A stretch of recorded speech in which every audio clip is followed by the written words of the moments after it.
Hello and welcome to this Chess Legends game review entitled Razzle Dazzle. And for those of you who are not familiar with that slang term, Razzle Dazzle is just a showy or exciting performance meant to attract attention or confuse. And that is what Paul Morphy does here in this game. He razzle dazzles or confuses his opponent. And his opponent is Thomas Barnes with the white pieces here. And so Chessmaster Barnes begins with e4 here. And in response, e5, knight to f3, attacking the pawn in the center. And now Morphy plays the Philidor defense, which is a little passive. It's not played as much these days. This pawn moves to d6, protecting the e-pawn, but that does block in the scope of this, blocks in this bishop and limits the scope of this bishop. All right, so a good response by Barnes, d4, attacking in the center. So now the knight and the pawn pile up on this e5 pawn. And in response, Morphy begins to razzle dazzle his opponent. He plays f5 here, which attacks this e-pawn, and he just begins a counterattack here. And even the computer says that this is a mistake and gives +1.5 almost to white. And here e takes d4 is what the computer recommends as best here. But Morphy probably did not want to play this move. If we go back, if he played e takes d4, it would pull this knight to the center of the board, and it would kind of give up the center to white, as white would have this e4 pawn, two squares, or excuse me, advanced to the 4th rank, and black would just have this weaker passive d pawn, which would also block in this bishop once again. So instead, Morphy plays f5, attacking in the center, and now d takes e5, a miss by the opponent. The computer recommends bishop to c4 is best, which would develop a piece, attack the center, attack this f7 square, which can often be a weakness in these open games. And so now the response by Morphy and the best move, f takes e4. So this wing pawn that is less valuable captures a more valuable central pawn and attacks the knight. So the knight is forced to move, and Barnes moves to the best square, knight to g5 here, which will, if the bishop moves to c4, this knight can attack here and threaten a fork on f7. So the game continues with d5 to prevent the bishop from moving to c4 and to protect this pawn, which was under attack by the knight. So Barnes responds with the best move, pushing this pawn deep into black's position here, and now the threat is renewed of this fork on f7 by the knight, which would attack the rook and the queen. So the game continues with bishop to c5. The best move, Morphy just develops another piece, aiming at white's weak f7, or excuse me, f pawn on f2 there. So now a miss by white. It appears that knight capturing on e7, or excuse me, on e4 would have been the best move, and that's easy to overlook. So if we go back, so after Morphy's bishop move, it looks like the knight sacrifice here, which is temporary, as the pawn could capture the knight, but then we have queen to h5 with check and recapturing this bishop over here to make an even trade with the knight and bishop there. So that did not happen, and instead we had, after bishop to c5, knight to f7. So Morphy intends to fork the queen and the rook, and here, or excuse me, Barnes intends to fork Morphy's queen and rook here, and white is still ahead in this position. And so Morphy responds with queen to f6, an excellent move, and bishop to e3 by white. And this is very interesting. So this move attacks the bishop on c5. It allows the queen the possibility of capturing this pawn, but after a knight move here, the rook would be protected. So black, of course, does not do that. It shows that the best move here for Morphy would be bishop capturing on e6, it looks like, or bishop capturing on e3. But in the game, Morphy makes a mistake here. He pushes his pawn forward, but this is attacking this bishop on e3. And so we see Morphy just making confusing moves, and he razzle dazzles his opponent. The opponent is just confused and not sure what the best response is. Although in this position, his opponent does make a great move, attacking the queen. And now the queen moves to the best square here on f5, getting out of that attack by the bishop. But now Barnes makes a mistake. He misses an opportunity here. Bishop to c4 would have been the best move in this position. But he wanted to capture this rook and go ahead in material here. So after queen captures on g5, which is best, bishop to c4 is played now, but now this is a mistake in this position. It looks like knight to d2 would have been the best move here. So a confusing game with a lot of tactics going on. It's pretty crazy, this game. So Morphy now makes a blunder, but we see why he makes this move. By capturing this pawn, it prevents white from castling to safety here. And even though this is a blunder, it does confuse the opponent, trap them in the middle where Morphy has chances of an attack. But it looks like knight to c6 would have been the best move. Let's see, after bishop to c4, instead of capturing here, the computer calls for knight to f6, just developing a piece here. But this move prevents the king from castling, so now the king is stuck in the middle, and rook to f1 is played. And here Barnes has made a mistake and misses an opportunity to go ahead in the game with a queen check on h5 here. So that opportunity was missed, and instead, after this rook move, Morphy makes a blunder here, playing knight to c6. And it looks like knight to f6 would have been best. But in this position, instead of the knight to f6 move, which would have left black ahead by about 2.5 pawns worth of material, we have this blunder, knight to c6. And once again, this queen to h5 move should have been played, giving white a winning advantage.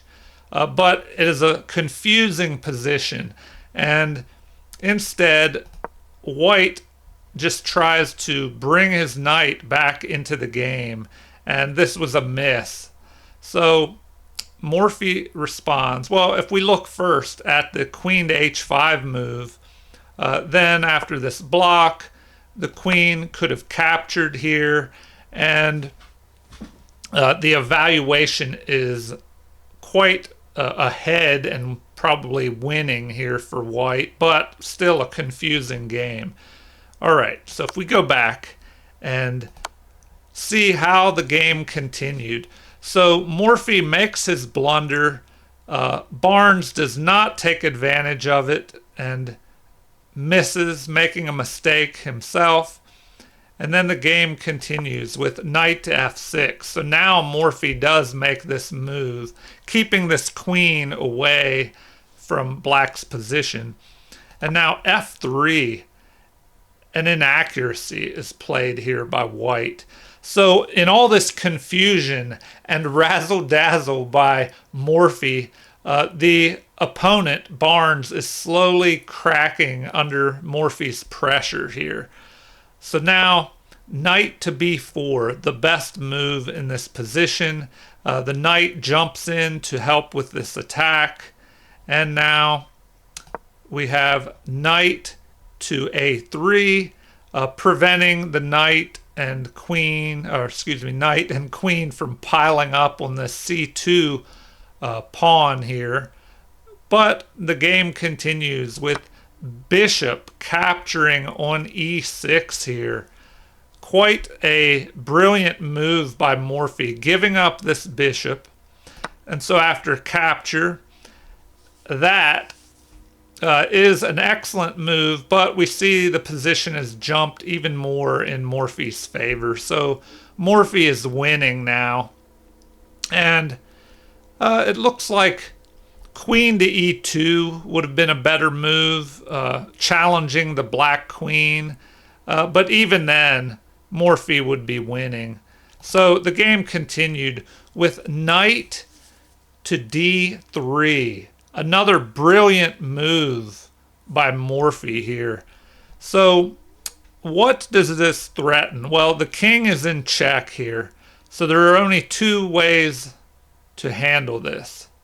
Now, if the pawn were to capture, well, then we just have bishop to b4 with check. The only way to block is with the queen, and then mate would occur.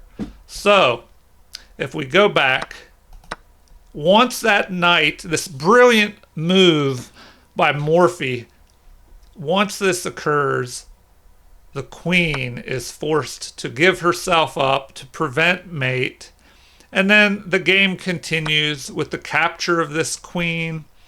And now there is a threat here of mate with queen to e2. And so white castles queenside here. The game continues with bishop capturing the knight, which was protecting the c pawn, and now there's another threat of mate here on queen to c2. So Barnes is just hanging on for his life here. He retreats his bishop, protects the c2 square to prevent mate, and the game continues with this pawn push with a check here. And so interesting move here. We see that if the rook captures on d2, so I'll go ahead and play that real quick. This would just be even worse. If the rook captures attacking the queen, well, of course, the best move is the queen to just capture this rook here. So white cannot play that. So after d2 check, we have the king retreating here into the edge or into the corner, trying to escape. And Morphy continues here. He retreats this bishop back here, which was under attack by the b pawn. And now we have the knight trying to jump in here and help defend, but it's already too late. Morphy first moves his king over, which will allow this rook, the final piece of Morphy's army that is not doing much. Now the rook will be able to jump into this open file and add to the attack. So the best move is played by Barnes. He retreats his knight back down here for the defense of his position, but the rook has moved in to join the attack. And now the knight in this position jumps after this free piece, although the best move, instead of capturing that bishop, would have been rook to f2 here to attack the queen. But if that were played, we have rook to e1, and then capturing here because the threat was a mate by the rook, but that would allow capture, capture, and queen captures on f3. And now the rook is under attack here. Black is just ahead in material and should have no problem winning here. And so if we go back to see how the game continued, after rook to e8, Morphy bringing his rook into the attack, white just grabs a free bishop here, but that leads to a queen sacrifice here, capturing the f1 rook, and now the game is over. That was the best move. We see black is just winning here. In the game, it continued with knight to e6, a check, but the best move, let's see, perhaps instead of knight to e6, if this would have occurred, capturing, then a block with check, or excuse me, not a block, but a check would be a brilliant move because white would be forced to capture and then a mate recapturing with the queen here. So that was avoided. After queen to f1, the rook cannot capture that queen. And so knight to e6 with check, and the rook just captures here, renewing this threat. And here Barnes resigned. And if we want to see how the game may have continued, well, after this move must be played, something must be played, a pawn move, to give breathing room for this king, because the threat here is the queen just capturing. So you know the position is horrible when your best move is just to run for your life and your rook will be captured here. So after queen captures with check, king escapes. Now we have a threat of mate with the rook and queen on a1. So the bishop must move to leave room. We have a check by the queen. The king is running for his life, and a queen sacrifice here. So the best move is to capture that queen, but after a promotion, black has another queen. And now the king runs for his life again, but we have a check here. The king runs, another check, and slowly he is cornered. The rook defeats Barnes. So this is how the game could have played out. So Morphy razzle dazzles his opponent, confusing him. We see that both sides made mistakes in this game, and it was a confusing position. The game had many confusing variations, and Morphy, the better player, once again razzle dazzles his opponent, and Barnes loses. All right, well, I hope you enjoyed this game by chess legend Paul Morphy, an all-time great in the history of chess. Well, if you enjoyed this video, please like and subscribe. Feel free to leave comments or suggestions. And also enjoy the other videos on my Nick Butts Chess channel. Thank you, everyone. Have a great day.